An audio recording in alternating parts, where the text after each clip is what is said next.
This Tuesday afternoon, Wendy Nix, Dan Graziano, Ryan Clark, Coach Jack Del Rio. It's week 6. Yeah. You know, Monday night you sort of turn the page. Tuesday it's official, and it does begin Thursday night in New England. As I mentioned, Giants running back Saquon Barkley not likely to play Thursday night against the Patriots, despite returning to practice late last week. This is according to multiple sources. Not only that, the Giants are feeling their fair share of injuries. A number of notable names unlikely to play, including tight end Evan Ingram. Here's Pat Shurmur. You didn't hear that from me. So I think what's accurate is the two guys that did not participate to any degree today were the two guys that are listed with concussions.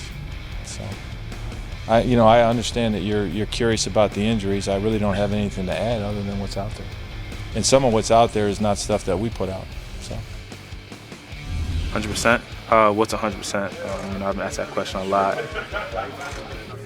I think anyone is always going to say they feel good to play, and everyone keeps asking me, am I 100%? Not to be rude, but it's week 5. No one's going to be 100%.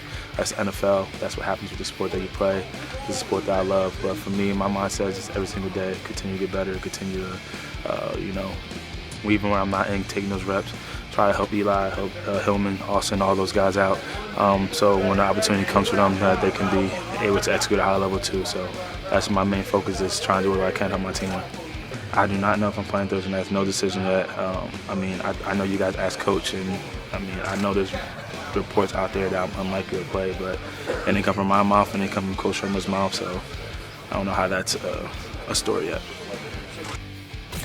Well, in fairness, the Giants could be missing their top 4 players in scrimmage yards on Thursday, but also in fairness, and to their point, they haven't made anything official. But all due respect to Coach Shurmur, of course, there's other stuff out there. That's sort of what you do, Dan. First day, I don't understand. He obviously understands that. Yeah, he knows that. What else can you tell us about some of these injuries, because they're piling up for the Giants? Yeah, look, it feels like every year there's a couple of Thursday night games where you wonder, is this team going to have 11 guys? It's very, very difficult to come back from Sunday.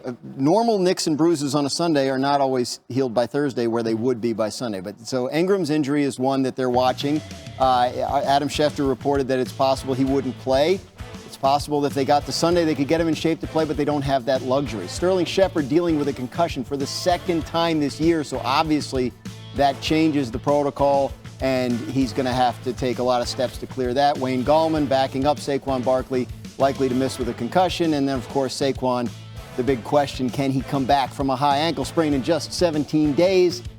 He wants to play, but everybody I've talked to with this situation with the Giants has said, we are going to be careful. We're going to do what's best for him and the team long term. This guy is our future. Long term being the operative phrase there. We were talking 6 to 8 weeks, and we're not always 100% correct with timetables. Nevertheless, as both of you know, high ankle sprains are nothing to play around with, simply because they can linger, and the next thing you know, you got a season-long issue.